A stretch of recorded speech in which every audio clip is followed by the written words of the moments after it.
3장 1절부터 6절까지 보십니다. 요한계시록 3장 1절부터 6절까지 보시겠습니다. 사대교회의 사제에게 편지하기를 하나님의 7영과 7표를 가진 이가 가라사대 내가 내 행위를 아노니 내가 살았다 하는 이름은 가졌으나 죽은 자로다. 너는 일깨워 그 남은 바 죽게 된 것을 굳게 하라. 내 하나님 앞에 내 행위의 온전한 것을 찾지 못하였노니 그러므로 내가 어떻게 받았으며 어떻게 들었는지 생각하고 지켜 회개하라. 만일 일깨지 않냐면 내가 도적같이 이르리니 어느 시에 내게 임할는지 내가 알지 못하리라. 그러나 사대의 그 옷을 더럽히지 아니한 자 몇 명이 내게 있어 흰 옷을 입고 나와 함께 다니리니 그들은 합당한 자인 연고라. 이기는 자는 이와 같이 흰 옷을 입을 것이요 내가 그 이름을 생명책에서 반드시 흐리지 아니하고 그 이름을 내 아버지 앞과 그 천사들 앞에서 시인하리라. 귀 있는 자는 성령이 교회들에게 하시는 말씀을 들을지어다. 오늘 설교 제목은 산자로 살아가자라는 제목으로 말씀을 드립니다. 하나님은 살아계신 하나님이십니다.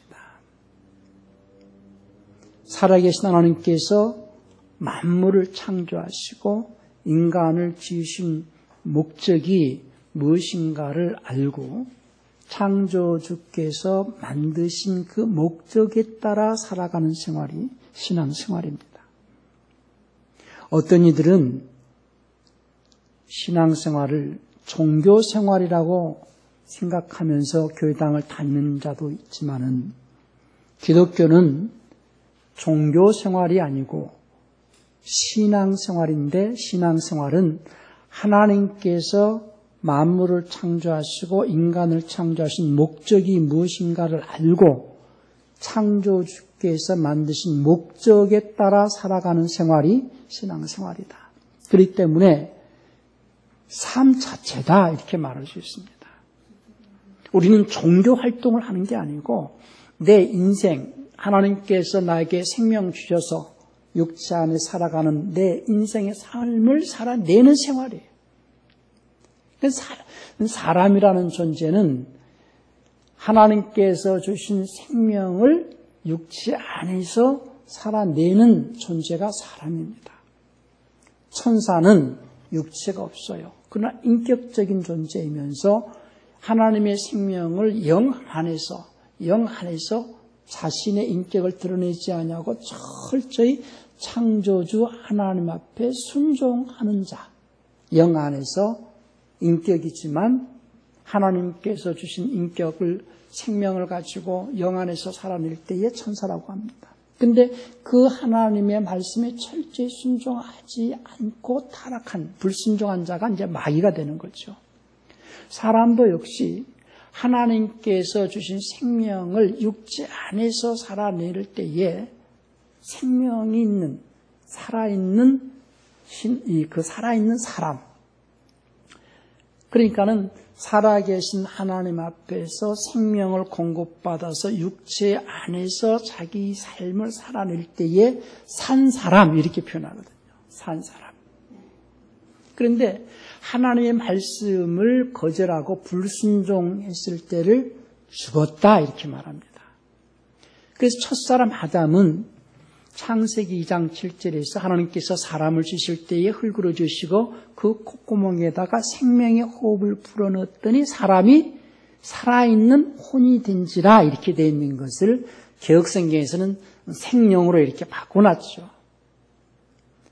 하나님이 생명을 주셔가지고 육체 안에서 살아가는 살아있는 혼, 생혼.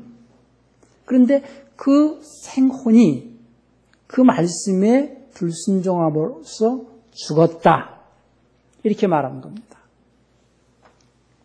그래서 선악과라는 것은 사람들은 어떤 사과가 선악과인가 무슨 오렌지가 선악과인가 그렇게 생각할 수 있지만 선악과라는 것은 어떤 오렌지가 될 수도 있고 사과가 될 수도 있겠지만은 하나님의 말씀에 순종을 하면은 선이요, 불순종을 하면은 악이요. 따먹지 마라. 이 과일을 따먹지 마라. 그것을 따먹지 마라 하는 하나님의 말씀에 순종을 할 때는 선이요, 불순종할 때는 악이요. 순종을 하면은 산자요, 불순종하면은 죽는다. 그거거든요. 그러니까 살고 죽고를 결정하는 그 과일을 따먹지 마라 하시는 하나님의 말씀에 순종할 것이냐, 불순종할 것이냐, 이것으로 인하여서 죽느냐 사느냐, 선이냐 악이냐, 이것을 결정하게 하는 그 나무를 선악과라 한다, 그 말이에요. 선악과는 어떤 특별한 나무가 있는 게 아니라 그 나무를 지정을 해 놓으시고 하나님께서 이 나무에서 나는 과일은 따먹지 마라. 다른 건 다 먹어도 좋은데 이건 따먹지 마라. 라는 그 말씀에 순종하면은 선이요, 곧 산자요. 불순종하면은 악이요, 곧 죽은 자요. 그래서 선악. 그것을 살고 죽고를 결정하게 하는 나무.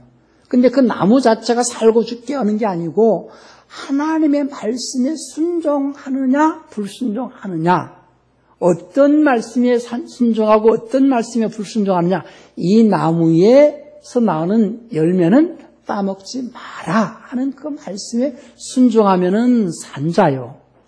그래서 에덴에서 산자로 사는 것이요, 불순종해서 그것을 먹는 날에는 죽은 자요. 그래서 에덴에서 쫓겨나게 됐죠.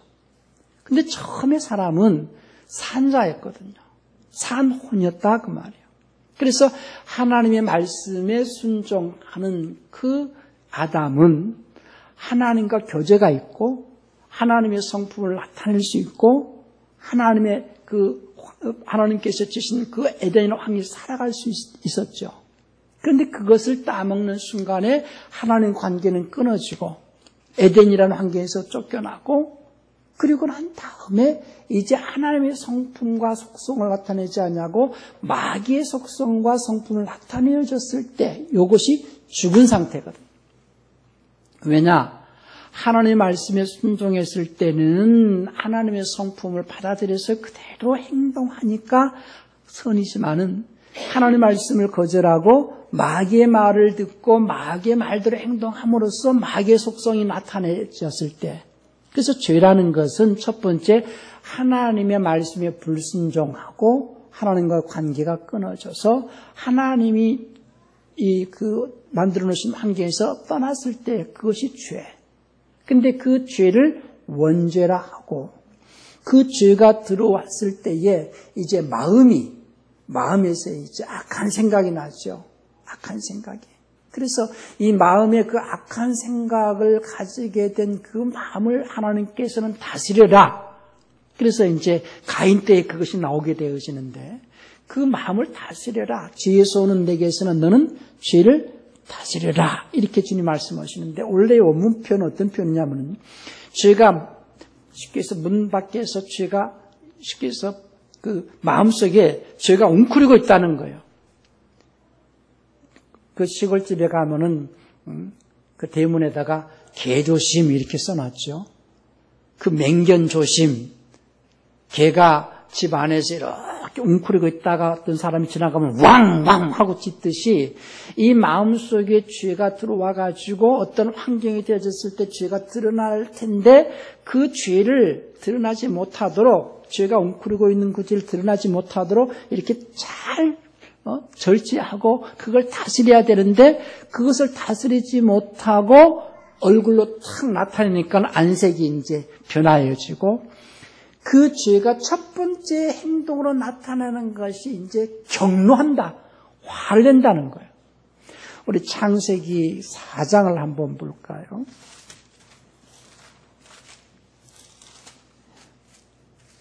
하나님께서 이제 가인과 아벨의 제사를 받는데요.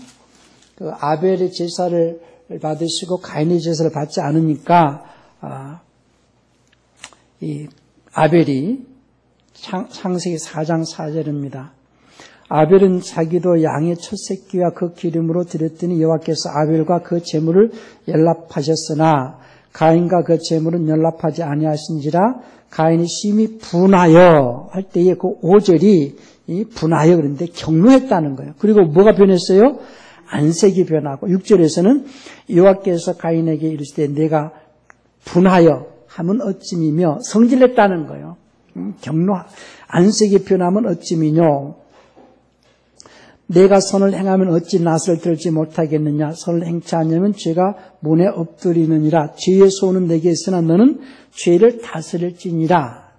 그러니까 죄의 소원은 내게 있다는 거. 죄가 내 속에서 웅크리고 있다는 거예요. 그 5절, 6절을 한번 전사님이 한번 읽어보실래요? 카인과 그의 재물은 받지 아니하셨더라. 그러므로 카인이 몹시 경노하고 안색이 변하더라. 주께서 카인에게 말씀하시기를 내가 어찌하여 경노하느냐 어찌하여 내 안색이 변하느냐 내가 다르게 행하면 받아들여지지 않겠느냐 내가 다르게 행하지 아니하면 죄가 문 앞에 엎드려지느니라. 죄가 문 앞에 엎드리느니라. 죄의 욕망이 내게 있으니 너는 죄를 다스릴지라 하시니라. 그리고서 이제 8절에서 이제 가인이 최초의 살인자가 되죠. 아벨을 이제 쳐 죽인다는 거예요. 그 죄가 나타나는 순서입니다. 그래서 하나님과의 관계가 끊어지고 마귀에게 속하여 가지고 에덴에서 쫓겨났을 때 그것이 원죄고 그 죄가 마음속에 들어와 가지고 마음속에서 이제 분이 있어서 마음속에 분이 있어서 그 분이 마음속에 분이 있는 그 죄, 마음속에 들어가 있는 죄를 갖다가 성품죄고 그 죄가 입술로 이렇게 나타나고 첫 번째 경노하고 안색이 변하면서 결국은 가인이 아벨을 죽이는 죄가 자범죄고 그러니까 원죄와 성품죄와 자범죄 이게 동시적으로 이렇게 쭉 나타나는 과정입니다. 그래서 성경에서 말하는 죄는 첫 번째 큰 죄는 하나님의 말씀에 불순종함으로써 하나님 관계가 끊어진 원죄 그리고 마귀에게 속하여지게 된 죄. 두 번째 죄는 마귀에게 속하여서 마귀의 말이 내 마음에 들어와서 내 마음속에 마귀의 성품과 속성을 가지고 있는 죄를 품고 있는 이 마음속에 있는 이 죄, 이 성품죄. 그리고 이 성품죄를 다스리지 못하고 행동으로 나타내는 이 자범죄. 요 죄를 세분화시킨다면 원죄와 마음속에 있는 성품죄와 그리고 육체 행동으로 나타나는 자범죄 이렇게 셋으로 이제 이렇게 구별을 할 수가 있죠. 그래서 예수님께서 십자가에서 죽으신 것은 이 원죄 문제를 해결하시려고 십자가에 죽으신 거예요. 이 원죄 문제를 해결하기 위하여서 왜? 인간은 하나님의 말씀에 불순종함으로써 순종할 때는 에덴 안에서 하나님과 관계가 유지되어졌을 때를 살았다 이렇게 말해요. 살았다. 그러니까 산자라는 것은 하나님과의 관계가 첫째 살았고 그 말씀이 내 마음에 들어와서 하나님의 성품을 나타냈을 때를 살았다. 그걸 다른 말로는 선 그리고 그걸 다른 말로는 하나님의 의 이렇게 표현합니다. 하나님의 의. 그러나 하나님의 의라는 것은 하나님의 성품을 나타내어질 때, 그 하나님의 속성과 성품을 나타내어졌을 때에 생명이 있다. 하나님의 의, 선, 살았다 이렇게 말한다는 거죠. 그런데 아담이 불순종함으로써 하나님과의 관계가 끊어지고 이제 죽었죠. 거기서 죽었다라는 것은 육체의 생물학적인 죽음을 말하는 게 아니에요. 선악을 알게 하는 나무의 실과를 먹는 날은 반드시 죽으리라 그랬어요. 그래서 그것을 따먹고 죽었어요. 죽었다라는 것은 하나님과의 관계가 끊어졌고 하나님께서 만드신 에덴이라는 환경에서 쫓겨나가지고 마귀에게 속하여서 마귀의 성품을 품고 마귀의 성품을 나타내고 마귀의 속성을 쫓아 살아갔을 때를 죽은 상태 이렇게 말한다 그 말입니다. 그런 죽은 인류, 곧 죄 가운데 있는 인류에게 하나님께서 그 아들을 세상에 보내셔가지고 원죄 문제를 해결해 주시고, 그 원죄 문제는요, 하나님께서 아브라함에게 약속하셨거든요. 내가 사망 가운데 있는데, 영원한 사망 가운데 있는데 죄에서 사면해주고 영원한 생명, 하나님의 생명을 주겠다라고 하신 약속이 창세기 12장 2절에서 내가 내게 복을 주겠다 하신 말씀이거든요. 그 소식을 복음 이렇게 말합니다. 갈라디아 3장 8절에서 모든 사람보다도 먼저 하나님께서 아브라함에게 복음을 전하셨더라 그랬어요. 그 복음은 창세기 12장 2절에서 내가 내게 복을 주겠다. 그러니 너는 내 본토 친척 아버지를 떠나서 내가 지시할 땅으로 가라 하신 것이 인간이 최초 하나님께로부터 들은 복음이다. 그리고 창세기 17장에서 하나님께서 아브라함과 할례로 계약을 하시고, 그 계약을 하셨지만은 아브라함이 몇 번 하나님과의 처음에는 약속을 했어요. 그래서 성경은요, 처음에는 창세기 12장 2절에서 약속을 했어요. 그 약속은 무슨 약속이냐? 죄에서 사면해주고 영생을 주시겠다는 약속이에요. 그래서 아브라함은 자기 본토 친척 아버지 집을 떠나서 그 말씀을 쫓아 강요로 갔는데, 아브라함이 말씀을 쫓아서 가다가 환경이 어려우니까 애굽으로 내려가는 사건이 나오죠. 12장 10절에서, 창세기 12장 10절에서. 그래서 하나님의 약속대로 안 지켜요. 그런 아브라함을 불러내셔가지고 이제 하나님께서 다시, 친척도 데려오면 안 되는 롯을 또 데려왔잖아요. 그 롯 때문에 또 분란이 있어가지고 헤어지고, 외로운 아브라함에게 나타나셔가지고 하늘의 별같이 땅에 바닷가 모래같이 내 자손을 많게 해주겠다고 약속하셨지만은 또 아브라함은 그것도 못 믿고 또 이스마엘을 낳게 되죠. 그런 몇 번 하나님과 약속을 잘 안 지키니까 하나님께서 최후로 계약을 맺자 한 것이 창세기 17장에서 계약을 맺으시거든요. 그 창세기 17장 그 4절부터 7절까지 쭉 보시면은 할례로 계약, 우리말로는 언약으로 되어 있는데요. 영어 표현은 카버넌트예요. 전부 그걸 또 언약으로 바꿔놨기 때문에 계약이라는 의미가 많이 이렇게 살지를 못했죠. 처음에는 프라미스 약속을 했고 그 다음에는 계약을 했어요. 그럼에도 하나님께서 아브라함을 믿지 못해가지고 아브라함을 아브라함으로 바꿔주기로 한 다음에 창세기 22장에서는 이제 독자 이삭을 바쳐라 한번 테스트를 해보시는 거죠. 그랬을 때에 이삭이 횃불 들고 나무찜 쥐고 이제 번제를 드린다고 아버지를 따라가는데 재물이 안 보이니까는 묻기를, 아버지 횃불도 있고 뗄감도 있는데 재물은 어디 있습니까? 라고 물으니까 아브라함이 이삭에게 한 말이 뭐냐면은, 아브라함이 말하길 창세기 22장 8절입니다. 내 아들아, 하나님께서 자신을 번제했을 어린 양으로 마련하실 것이라 이렇게 말씀하시거든요. 개역성경은 그렇게 말하지 않았어요. 하나님께서 그 재물을 예비하실 것이다 이렇게만 했죠.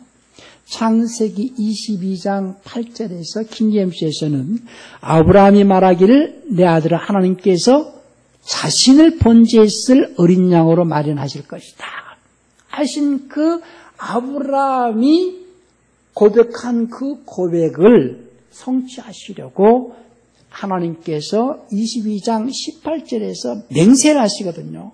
16절부터 18절까지 맹세를 하시면서 내 씨로 말미암아 반드시 내가 복을 주겠다 하신 그 하나님의 맹세하신 말씀대로 그분이 아브라함의 씨를 잇고 사람으로 오신 분이 예수님이세요. 그래서 창세기 22장 16절부터 18절까지를 한번 볼까요?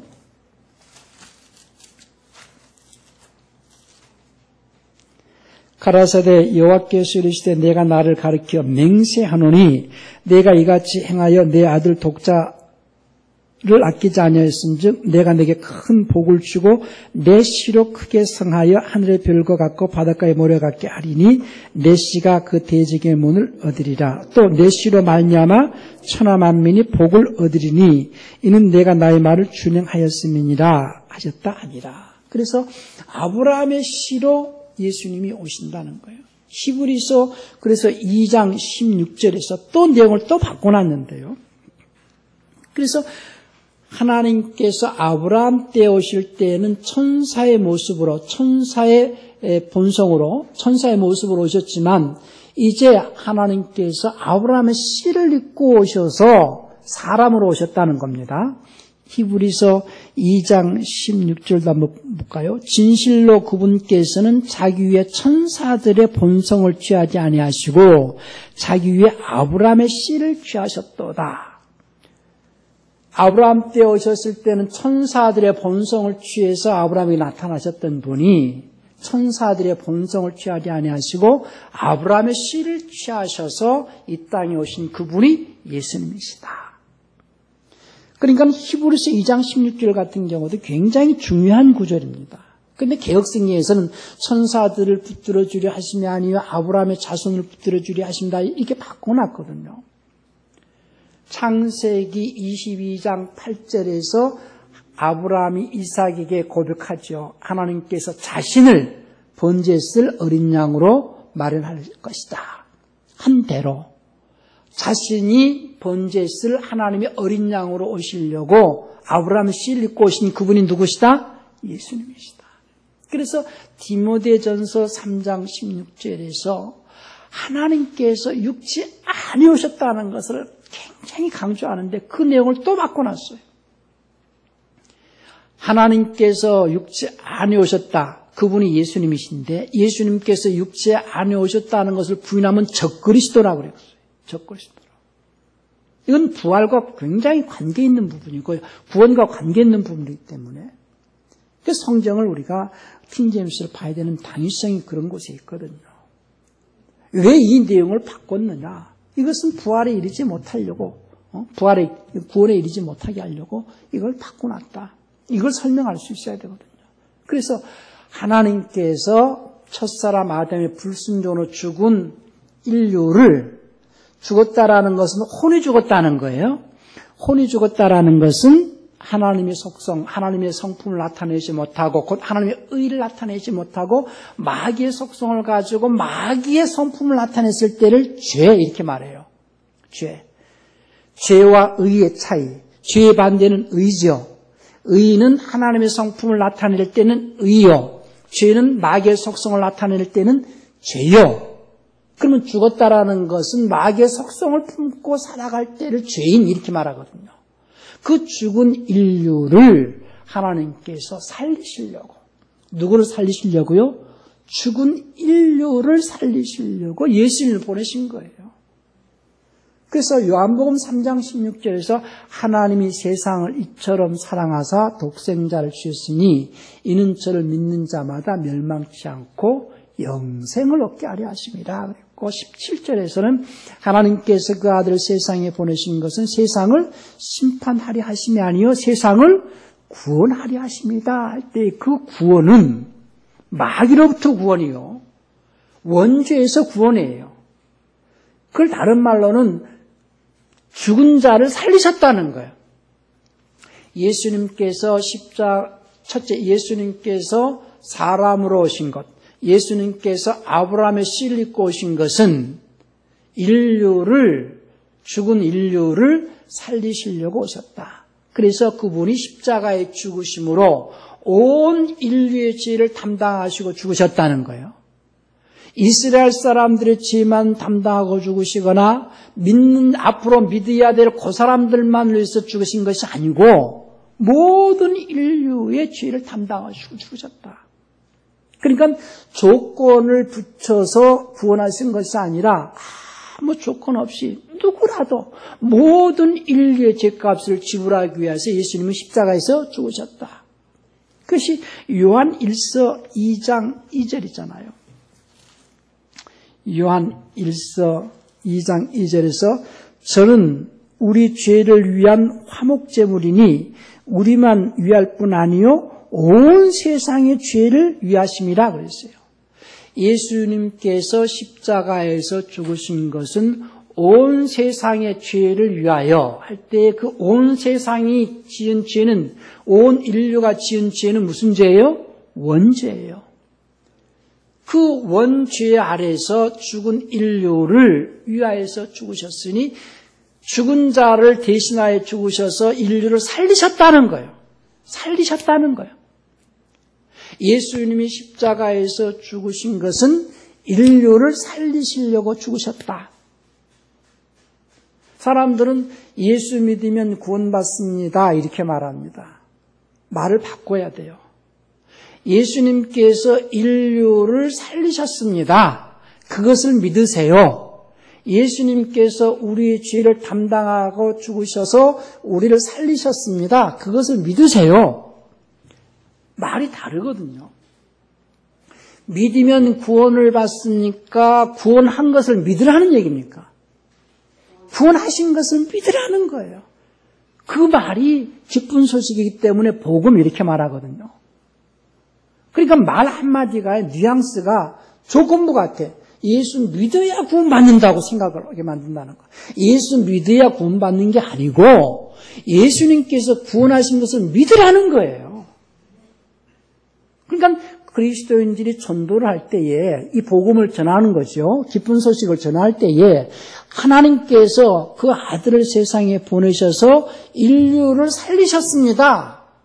그 사실을 믿으세요. 당신은 산자가 되었습니다. 그걸 믿으세요. 그것이 기쁜 소식이고 그것이 복음이라는 거예요. 당신은 산자입니다. 하나님 앞에 산자니 산자로 사셔야 됩니다. 그걸 말하라는 거예요. 믿어야 구원받아요. 구원받았다는 사실을 믿으라는 거예요. 구원받았다는 사실을 믿으라는 거예요. 거기서 구원은 마귀로부터 구원이다 그 말이에요. 죄에서 구원이요 마귀로부터 구원이다. 그래서 이제 모든 인류는 산자가 되었다는 거예요. 산자가. 그래서 하나님 앞에서 모든 사람은 산자가 되었다는 거예요. 자, 누가복음 20장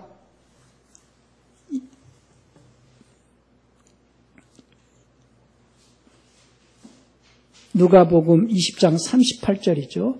하나님은 죽은 자의 하나님이 아니요 살아있는 자의 하나님이시라. 하나님에게는 모든 사람이 살았다는 거예요. 누가복음 20장 38절입니다. 그러나 하나님께서 예수님을 세상에 보내신 것은 모든 사람을 살리시려고 십자가에 죽으셨잖아요. 근데 그 사람들은 하나님께서 예수님을 보내셔서 자신을 살리셨다라는 사실을 모르고 살아간다는 거예요. 이제 그래서 죽었던 너희가 살았다는 거예요. 에베소 2장 1절에서 죄와 허물로 죽었던 너희를 살리셨도다. 자, 에베소 2장 1절 보세요. 그는 허물과 죄로 죽었던 너희를 살리셨도다. 복음이라는 건 뭐냐? 죽은 자에게, 그러니까 과거 예수님이 오시기 전에 모든 사람은 죽었잖아요. 율법 아래 있던 자들은 언젠가 메시아가 오시면 우리를 살려주실 것이다 라는 그 기대 속에서 율법을 지켰거든요. 그리고 죽었어요. 그들은 비록 죽었지만은 하나님께서 아브라함과 계약하시고 이삭을 두고 맹세하신 그 하나님의 약속이 언젠가는 반드시 실현이 되어질 것이다. 그 약속을 믿고 죽었기 때문에 아브라함도 죽고 이삭도 죽고 야곱도 죽었지만 하나님의 그 약속이 살아있기 때문에 그들은 산자로 인정을 받은 거예요. 근데 이제는 그것은 그들은 인정을 받았지만 실질적으로 예수님의 십자가 사건으로 우리는 산자로서 우리가 살아야 되는데 그 사실을 모른다는 거예요. 그래서 죽었던 너희를 살리셨도다. 그래서 복음이라는 건 뭐냐? 죽은 자들에게 살았다. 너희를 이제 살리셨다라고 전하는 소식이 복음이에요. 그러니까는 베드로전서 4장 6절에서 이를 위하여 죽은 자들에게도 복음이 전파되었으니 이는 육체로는 사람으로 심판을 받으나 영으로는 사람을 따라 살게 하려 하십니다. 죽은 자들에게도 복음이 전파되었어요. 죽은 자들. 그 죽은 자들은 누구예요? 과거에 예수님이 오시기 전에 율법 아래 육체적으로 이렇게 어떤 생물학적으로 살다가 혼은 죽었거든요. 자기 혼이 죽었는데 이 혼이, 자기 죽은 혼이 메시아가 와서 언젠가는 살려주실 것이다 라는 약속 때문에 율법을 지키잖아요. 그래서 율법 아래 죽었어요. 육신적으로 생물학 죽었어요.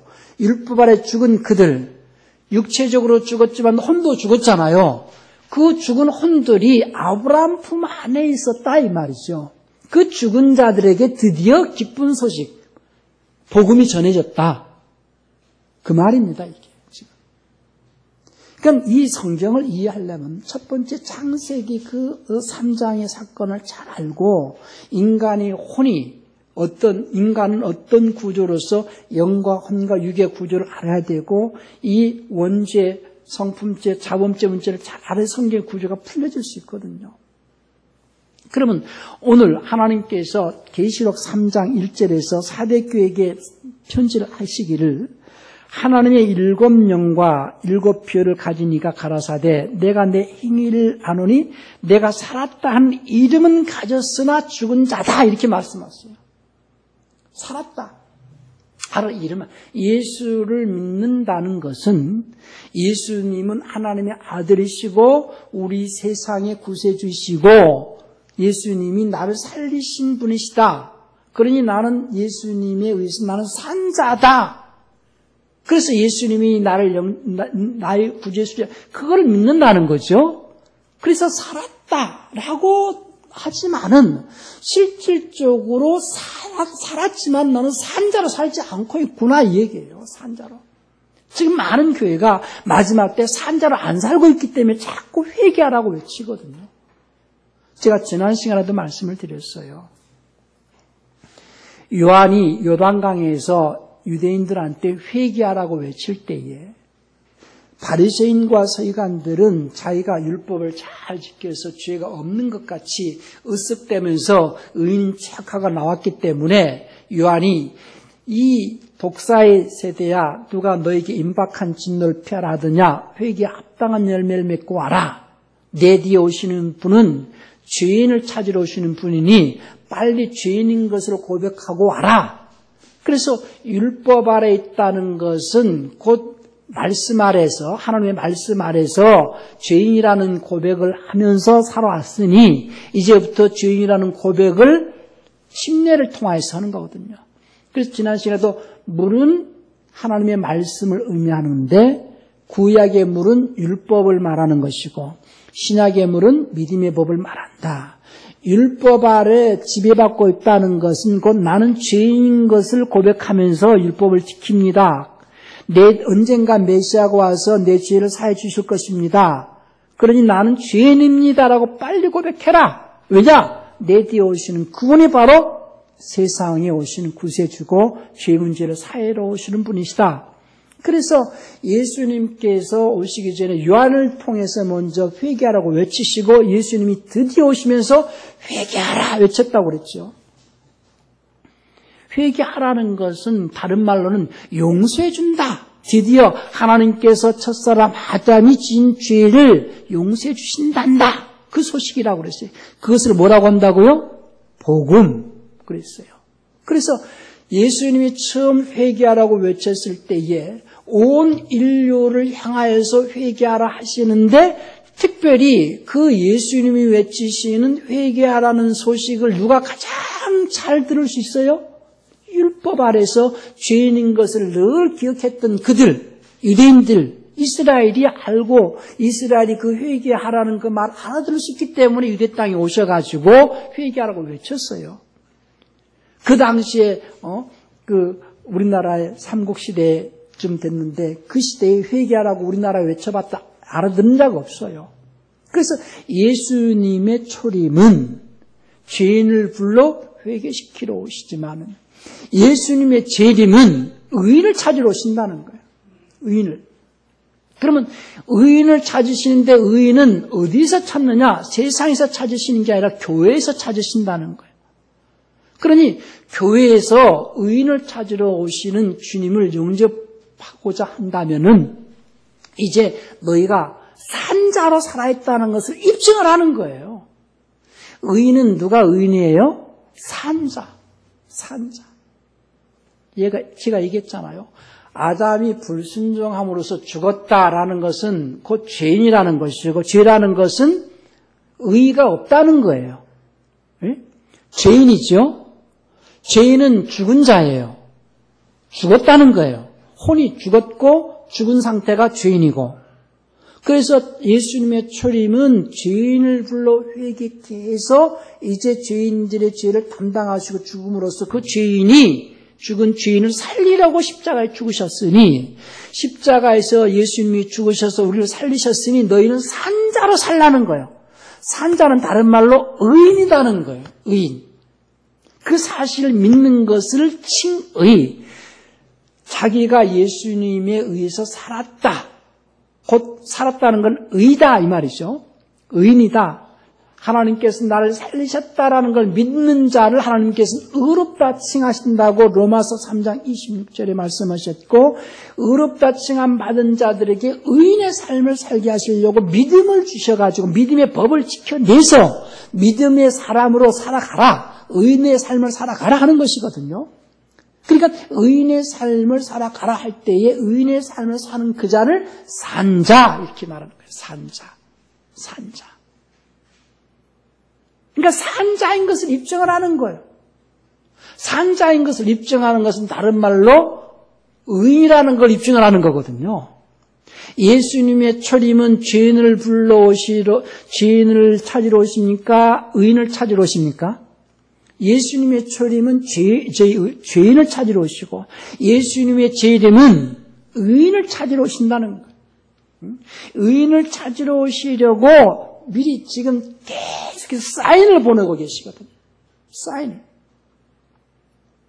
그러니까는 사인이라는 것은 표적, 어떤 표를 서로 간에, 과거에 그런 우리 어렸을 때 그 전설 같은 얘기, 의자왕이나 무슨 그 왕들이 자기 아들을 갖다가 나중에 찾으러 올 테니까 목걸이를 반쪽을 잘라가지고 표를 가지고 있어야 된다. 이 표, 이 짝이 맞아야 되잖아요. 감독과 야구 선수의 감독과 야구 선수끼리 감독과 어떤 그 선수의 사인, 표를 가지고 뭐 이렇게 표를 할 때에 서로 간에 알아볼 수 있잖아요. 시그널이 되어 있을 때에 사인이 딱 알아먹을 수 있듯이, 이 시대에 하나님께서 인류에게 지금 자꾸 사인을 보내시는데, 이 사인은 누가 딱 알아볼 수 있어요? 그 하나님의 그 약속, 하나님의 사인을 가지고 있는 자가 사인이 올 때 알아볼 수 있다는 얘기예요. 그러니까 성경을 많이 읽고 많이 듣고 해야 된다는 거예요. 하나님께서 예수님을 통하여서 마지막 때에 이러이러한 징조가 나타날 것이다. 마지막 때에는 지진도 있고 기근도 있고 전염병도 돌 것이고, 그리고 여러 가지 재앙이 있을 것이다. 우리는 이웃나라 중국을 앞에 두고 엄청난 재앙을 지금 계속해서 우리에게 보여주고 계세요. 우박을 또는 홍수를, 메뚜기떼를, 폐렴을, 지금 우리나라 전 세계가 그 코로나19라는 이 팬데믹 들어갔잖아요. 그 사인이다 이거예요, 사인. 이 사인은 무슨 사인이에요? 하나님께서 회개하라고 외치는 사인이에요. 왜? 주님이 속히 오시니까. 주님이 속히 오시니까 너희는 이 사인을 받고 빨리 회개하라. 다른 말로 산자인 것을, 하나님은 지금 죽은 자를 찾으러 오세요? 산자를 찾으러 오세요? 산자를 찾으러 오신다는 거예요. 근데 살았다 하는 이름만 있을 뿐이지 내가 실상은 죽은 자라는 거예요. 우리가 하나님은 살아계시다라고 말은 하지만은 그분의 말씀대로 안 움직이면은 그는 죽은 자예요. 말씀에 순종하지 않으면 죽은 자예요. 말씀에 따라서 움직이는 그 자가 산자고, 말씀에 순종함으로써 하나님의 속성과 성품을 나타내는, 하나님의 의를 나타내는 자가 산자이다. 그래서 산자인 것을 입증하라는 거예요. 그러니까 하나님께서는 예수님을 통하여서 인류를 살리셨는데, 믿는 자만 살렸어요? 안 믿는 자도 지금 살렸어요? 모든 인류를 살리셨어요. 모든 인류를 살리셨는데 하나님께서 살리셨다라는 사실을 모르고 살아가는 자들에게 살았다. 하나님께서 살리셨다라는 소식이 기쁜 소식이고 복음이고, 그 복음을 전해 들었다면 이제부터 너희가 산자로 살아라. 교회야 산자인 것을 입증해라. 산자로 살아내라. 그리고 이제부터는 내가 죽어가는 자들을 살려내라 하는 것이 2절이거든요. 2절 말씀이 뭐예요? 계시록 3장 1절 말씀은 사대에 있는 교회 천사에게 편지하라. 하나님이 7영과 7표를 가지니가 이것들을 말하노라. 내가 내 행위를 아노니 내가 살아있다는 이름은 가지고 있으나 죽었도다. 2절 깨어서 남아있으나 깨어라. 너희가 확실히 깨어서 너희가 깨어서 남아있으나 죽어가는 자들을 살려내라는 거예요. 강하게 하라는 거예요. 지금 교회에게 하시는 말씀이에요. 교회에게. 교회가 지금 죽어간다는 거예요. 한국 교회가 죽어간다는 거예요. 유럽 교회는 거의 죽었어요. 많이 죽어갔잖아요. 한국 교회가 죽어간다는 거예요. 그 죽어가는 자들을 살려내라는 거예요. 산자인 것을 입증하라는 거예요. 우리는 왜 밤중에 여름에 잠을 자다가도 모기 소리가 왱하는 모기 소리만 나도 긴장을 하는데 왜 하나님의 말씀에는 긴장이 없느냐는 거예요. 왜 하나님의 말씀 못 듣느냐는 거예요. 오늘부터 총리가 교회는 정기 예배 위에는 모이질 마라 이렇게 했으면은 거의 긴장해가지고 말이요. 그렇잖아요. 그럼 언제 주님께서 너희는 마지막 때에 코로나라는 전염병이 돌 것인데 그런 전염병이 돌 때 너희는 모이기를 갖다가 조금 절제해라 그랬습니까? 주님은 오히려 너희는 그날이 가까움을 볼수록 모이기를 더욱 힘쓰라 그랬어요. 히브리서 10장 25절을 한번 볼까요? 10장 25절에 모이기를 피하는 어떤 사람들의 습관과 같이 하지 말고 오직 고난의 그날이 가까움을 볼수록 더욱 그리하자. 우리는 우리의 신앙이 종교 생활이 아니라니까요. 우리의 삶 자체라니까요. 주님의 명령에 따라서 살기도 하고 주님의 명령에 따라서 죽기도 하는 그리스도인들이라니까요. 총리가 뭐라 하니까 거기는 긴장하고 주님 말씀은 듣지도 못하고 그냥 종교인이에요? 종교인은 생명이 없어요. 종교인을 찾으러 오시지 않습니다. 하나님은. 마지막 때 예수님은 하나님의 사람으로서 살아있는 자를 찾으러 오실 거예요. 깨어있으셔야 됩니다. 오늘 설교 제목이 뭐예요? 산자인 것을 알고 산자로 살아가자는 거예요. 산자로. 거기서 산자는 어떤 자예요? 혼이 산자예요. 정신이 산자예요. 그럼 그 정신은 누구의 정신을 가지고 살라는 겁니까? 예수님의 정신을 가지고.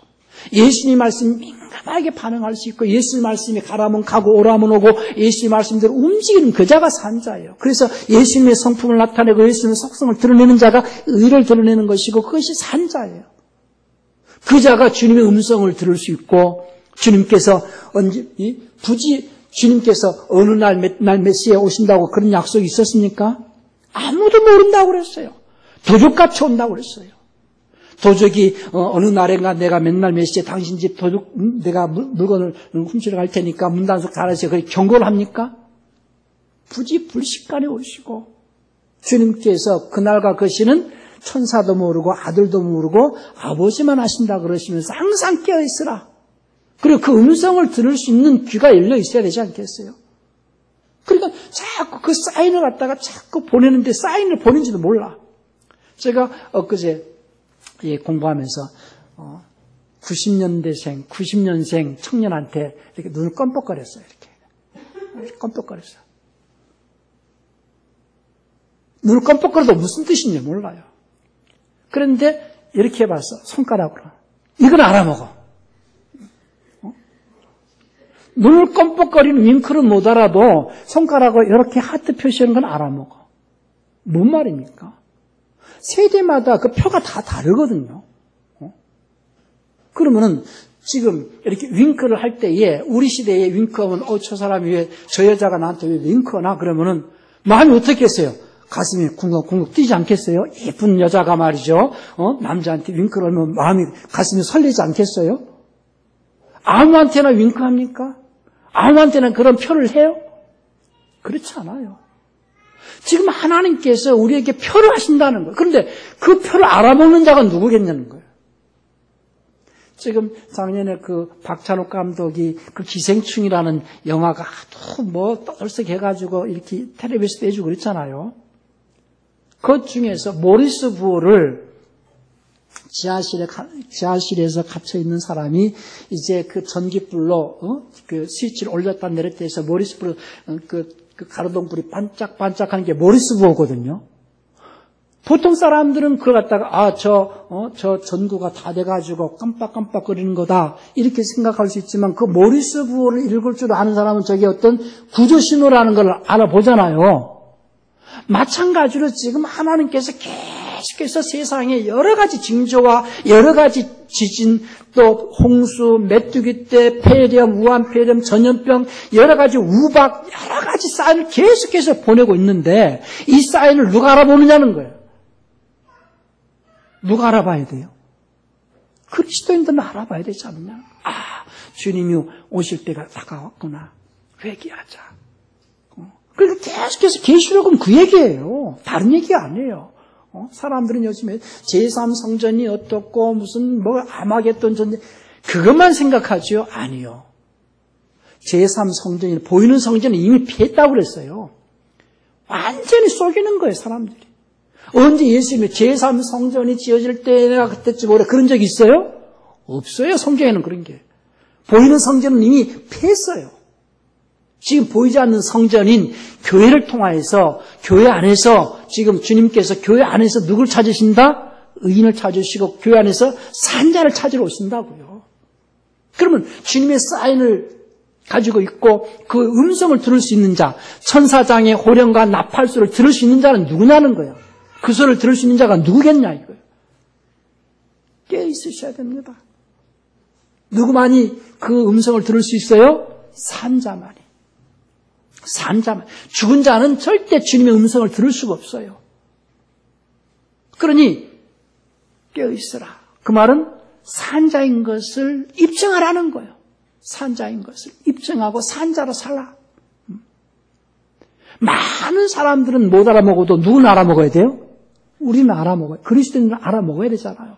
지금 현 세상이 코로나19라는 이 팬데믹에 제가 얘기했잖아요. 팬데믹은 2개 대륙이 전염병이 돌 때에 팬데믹을 선포한다. WHO에서. 근데 지금은 6개 대륙, 전 세계가 지금 팬데믹을 선포했다. 그렇다면 이 팬데믹 전염병은 주님의 징계라는 것을 역대상 21장 12절에서 분명히 경고하고 있다. 그러니 회개해라.